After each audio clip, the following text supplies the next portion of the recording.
सारा सुख है, इतना सुंदर शरीर कभी व्यर्थ नहीं होते, वहाँ कोई बकवास नहीं आती, मन में दोष नहीं होता। जब आत्मा निर्मल हो जाती है, विकार होते ही नहीं, बकवाद करने की इच्छा ही नहीं बनती, तो ज्ञान से अब परमात्मा ने ये शिक्षा इसलिए दी हमारे को कि हम जो मैं बताऊंगा, परमात्मा के ने कहा था कि जो ज्ञान हम देंगे फिर हम अपना एक दास भेजेंगे। वो तो ज्ञान परमात्मा 600 वर्ष पहले सतगुरु रूप में दे गए थे, कबीर भगवान कबीर वाणी के माध्यम से।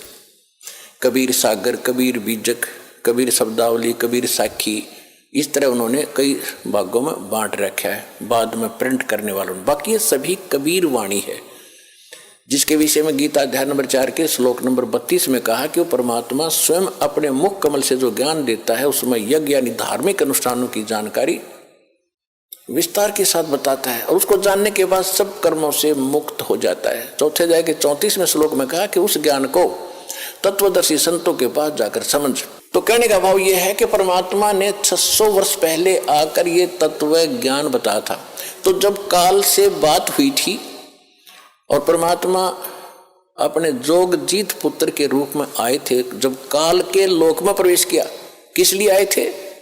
कि हमें दुखी देखा कि ये मेरे बच्चे वहाँ कितने सुखी थे, कोई दुख नहीं था, कोई मृत्यु नहीं, कोई कैंसर नहीं, कोई कोढ़ नहीं, कोई बीपी हाई ना लो होता था, ना कोई शुगर बीमारी थी, और ना इनको खाने का अभाव था, मजदूर बने फिरते। काल ने हमारे को कितना मूर्ख बना रखा है। किसी के पास थोड़ा सा पद मिल जाता है तो नीचे वालों को इतना दबा के रखता है, सब अपने कर्म फोड़ता सारा दिन, उनकी आत्मा दुखा दुखा के। चाहे कोई फैक्ट्री मालिक है, चाहे कोई IAS IPS अधिकारी है, या कोई डॉक्टर इंजीनियर जज है, ये नहीं देखते तुम कर क्या रहे हो, क्योंकि ज्ञान नहीं है। किसी की आत्मा दुखावे, होय होय, उसका ये परमात्मा के बच्चे हैं। आप कहते हैं जो तगड़ा व्यक्ति और निर्बल को सताता है उसकी आत्मा रोती है। आत्मा रोती है क्योंकि वो मुकाबला तो कर ही नहीं सकता किसी भी तरीके से। ताकतवर मीन जैसे कोई पद की ताकत है, पोस्ट की ताकत है, या वैसे अपने कोई घर कबीले में घने व्यक्ति हो जाए उनकी ताकत है, स्वयं बलशाली है। तो इस तरह का व्यक्ति गरीबों को सताता है, अपने से नीचे वालों को इतना तंग करता है कि जितना वो कर सकता है बिना ज्ञान के।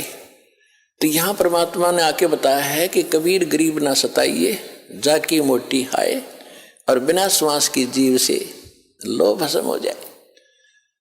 देखो कहते हैं गरीब को ना सताना, आपकी ये हालत हो जाएगी, क्योंकि वो तो जीवित श्वास है, आत्मा से उसका कनेक्शन है, रो रहा है, उसकी आत्मा दुखी है, तो उसको जरूर प्रतिफल मिलेगा, 2 दिन पीछे मिल जाएगा। उदाहरण दिया है कि जैसे पहले एक धौंकनी होती थी, पशु के चाम की बनाई जाती थी, और लोहार और सुनार लोग उसी का प्रयोग करते थे।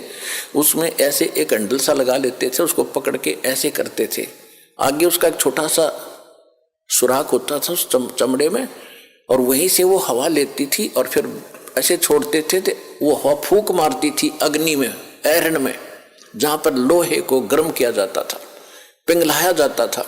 तो परमात्मा कहते हैं कि वो बिना जीव की श्वास यानी मरे हुए जीव पशु की खाल की श्वास ने लो को भस्म कर दिया। और ये तो जीवित सांस है, आहे जो आए है, कहते ये गरीब ने ना सताइए, जाकी मोटी हाय, और बिना जीव की श्वास से लो भस्म हो जाए। और तुम तो जीवित श्वास को दुखी कर रहे हो, तुम्हारा क्या हाल हो जाएगा। तो इस काल ने हमें न्यों भी पाप एक दूसरे के साथ अपने कर्म बिगाड़ने के लिए सिस्टम पूरा फिट कर रखा है कि इनकी बिरान माटी कर दूं, और फिर ये अपने वो एक दूसरे का किया कर्म यहाँ भोगते रहे और आजीवन दुख पाते रहे। और परमात्मा इसलिए आते हैं कि ये बुरा करते हैं अनजाने में।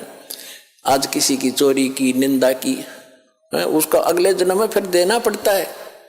कोई दामाद बनकर लेगा, बेटी भी लेगा, धन भी लेगा, और फिर मर जाएगा, और बेटी विधवा होगी, फिर उसके पालन पोषण में बच्चों के लागा रहेगा वो मूर्ख।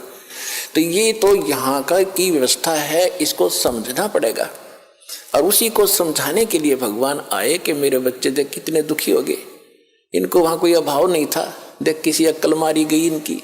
तो जिस माता पिता के बालक बिगड़ जाए किसी कारण से भी, उसको चैन नहीं पड़ता। जब तक उसकी पार बसाओगे न सोचेगा ये कभी सुधरे और वापस आ जा और फिर मैं सीने से लगा लूँ, इनको सारी संपत्ति दे दूँ, मैंने क्या करना है। तो वो हमारा पिता है। हम गलत आदमी इस काल के आके फंस गए। ये गंदा आदमी है, ये कति झूठा कपटी, हर तरह से हमें मूर्ख बनाकर यहाँ पर फांस रहा है। इसको श्राप लगा 1 लाख मनुष्य शरीरधारी प्राणियों का आहार